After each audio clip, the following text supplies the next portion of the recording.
In this podcast, I'm going to be talking about whatever body of water you have. I don't care if it's a bay, if it's offshore, if it's a lake, if it's a creek. I'm going to tell you how to read that body of water before a trip and how to basically figure out if that water is going to be muddy, if it's going to be clear, using a couple different key factors. So, there are going to be two main factors, with a third that's a weird exception. The first is going to be landscape. You're going to hop on Google Earth. This is before a trip. So you pull up a lake. So I'm going to say Big Bear Lake, which I'm going to next weekend. I pull up Big Bear Lake and I look at the setting. I'm looking for what the shoreline content's going to be there. Is it rock? Is it like a slow tapering mud? Is it essentially like a mud hill going down? Those are all going to be things that are going to tell me how clear that lake's going to be. Because what happens is the way a lot of time like sediment and nutrients get stuck in a lake is rain will come down and will essentially hit mud, sand, etc., and will wash it into the lake. So that is first off. And the good example of this, when you talk about different kinds of coast, along the California coast, we have a lot of we don't get a whole lot of, well, not we don't get, that's next tip, but we don't get a whole lot of rain. There's a lot of gravel beaches, like along Catalina. There is like a lot of jetties, and there's a lot more open water. So you're not going to find. So it's usually pretty clear water. Like when I was fishing the marina yesterday, we were looking at 8 to 10 feet of visibility, probably, if I had to guess. Which for most of the country is like, wow, that shit's clear. That is clear water. And yeah, so because it was a cement wall right off the side, there was nothing that was going to tamper with the clarity of the area. Or you're dealing with like rock structure. So you're not dealing with anything particularly muddy. There's a few exceptions to the marina I was fishing, but most of it's like that. Cement, docks, rocks, they're not going to give off a whole lot of mud. They're not going to give off a whole lot of sand for obvious reasons. Second, weather forecast. I'm going to look to make sure there's no rain, or if there is going to be rain, 3 days, a week prior to my trip. So I'm going to pull it up and I'm going to go, oh, there's going to be rain on the Thursday before my Sunday flight or whatever, relative example, or the Friday before your Sunday flight. So there's going to be some rain that happened, or like I had in Canada, which is it rained the first day I got there for a little bit, which means if rain was a factor, it would have given off mud. And that's why, also going back to that Canada example, I was fishing a deep, clear lake because it was a lot of rock structure along the sides. So the visibility was incredible. Versus in the south, I'm going to give you other examples of muddy water. Saltwater in the Gulf, you're looking at a lot of time it's shallow, muddy water that just stays at a relative same depth. And because of that, when that rain hits, all it takes that one good rainstorm, and now you have chocolate milk colored water. You have like 2 or 3 foot of visibility. So it doesn't take it takes 1 or 2 good days of rain, washes all that mud into your fishing spots, and now you have to figure out how to deal with muddy water fishing, which is kind of a bit of a culture shock going from Southern California, by the way. Southern Cal, you don't really have to worry about anything less than 5 feet of visibility. Most guys hate it. We love to fish it. You learn to fish it if you don't love to fish it. And it's a different style of fishing. Versus in the Gulf, you have a panic attack if there's over 5 feet of visibility. Unless you're offshore. But inshore, freshwater stuff, that's usually the common factor. Or take like, say, Toledo Bend trip I talked about. 3 to 2 feet of visibility somewhere in there because a lot of the lake was muddy banks. We were fishing relatively shallow areas, so that all it took was a couple good little rainstorms on our trip to take that mud and throw it right into our spots.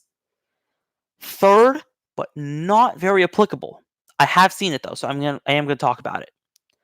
Filtration in ponds. This is a weird one, but there's a local pond that I used to fish here all the time. And this pond setup essentially had this filter that would go between these three ponds. So like it would go at the bottom pond, it would suck up a couple different vent areas, whatever there was. There's guys who do maintenance on it to get out whatever moss and algae and whatever gets stuck in there. So it gets sucked in the bottom, pumps its way back up, cleans the water, recycles it, and hits the third pond of a 3-decker system. So all three of these ponds are filtered, and the creek system, and there's either a creek or a waterfall. So there's nothing. So the direct creeks that are always moving water are not direct mud. There is dirt. So whenever there is like a good amount of rain and you go there the day after, it throws you off because then it's like a foot or two of visibility. But most of the time, there's almost no rain here in Southern California. It's kind of a joke, and you're looking at swimming pool clarities. And if you're not prepared to fish that, which I will get into in a moment, if you're not prepared to fish swimming pool clarities, it's a different style of fishing than East Texas. So that being said, baits. This one I was holding earlier in the thumbnail and just now for fidgeting. Black with a chartreuse tail is the kind of color you throw for soft plastics in that really muddy stuff. So if you look at that forecast, going back to those examples, that lake you're going to be fishing is going to be, say, if you're looking at muddy cutter, if you're looking at, say, 2 or 3 days before your trip, good rainstorm on Apple weather, whatever it is, and you also look at Google Earth and you see a half or more of the shoreline or wherever you plan on fishing is a muddy cove or a muddy area or mud around the banks or sand, get ready to throw black or pack some. Because the problem is that if you're on autopilot, you don't think, oh yeah, it's not going to be a muddy water fishery. You don't pack any of these and you're screwed. Or vice versa. If you're fishing, say, Toledo, and all of a sudden they've had a dry spelt for some reason, and you're not prepared for it because you're used to coming back every year for semi-muddy, muddy water fishing, go back and go pack go pack the clear water stuff. Go do the little 6-pound finesse setups. And then on the contrary, so like lighter cups, that's where most colors actually honestly take place. And that's where your serious like matching the hatch actually occurs. That's a real challenge because that's what they're looking for. They're actually looking to imitate something. Green pumpkin is what I have here for the example. Classic natural color to any bass angler for relatively clear water. And just match the hatch. So I have like these little baby bass flukes. If that's most of the stuff that's sitting in your pond, use that. Actual natural bait fish colors are great. And yeah, that's more or less it. And back to good bass fishing example. For a lot of you guys around most of the country who don't actually fish, I'm assuming a lot of the guys fish like muddy water stuff. So if you're used to fishing muddy waters, stick around for this because basically I'm going to talk about how to fish. Like right now, I'm going to talk about how to fish super clear water stuff. I'm talking about it is a swimming pool and you can sight cast to almost whatever you want in a pond. So what you're going to do is you grab some 6-pound test. You grab some 4. I've used to use 4-pound fluorocarbon. Not a problem. 4, 6, 8, starting to get a bit weird on my finesse stuff. 10, if they're not pressured, or if it's light enough pressure, you can get away with it. But 4 and 6, probably, I would go with. 4 and 6-pound fluorocarbon, you're looking at this really light stuff. You can do a leader to braid, so I do. The advantage of that, and I'm going to go into that right now, is even if you have heavy grass, you want to fish it around the grass, which I do a lot. On submerged grass with braid, you can basically whack up with your rod, and you can just let that fish fight its way all the way through the moss until it makes its way out of the moss. On the other end, you could just keep fighting the fish, which on 6 makes all the difference. On 10 or 15, it's not going to be that long of a fight for most decent sized fish, up to like 4 pounds or something, or maybe even 5 pounds. So you can actually hold your own with a fish. But on 6, a 1 pound fish is going to take you for a ride. It's going to take you for an adventure. I just caught some smallies. I'm going to talk about another podcast later on. I promise you, these are coming. That 2 or 3 pound smallies on 6 are going to take you for an adventure. It's going to be a nice, suspenseful fight. It's going to be beautiful. So yeah, great tactics. Drop shot works well. Drop shot is great if you see they're circling back to the same spot and you could just leave your drop shot there for a couple of minutes.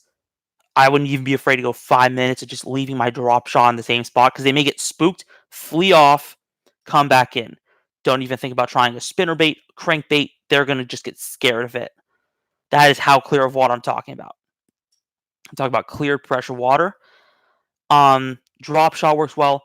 Taking a smaller fluke, like a little 3-inch or maybe even a little 4-inch weightless, and just nose hook like you would a drop shot, like a little live bait. Twitch that subsurface. That's another great tactic I like using. You can do a float and fly. I've done before.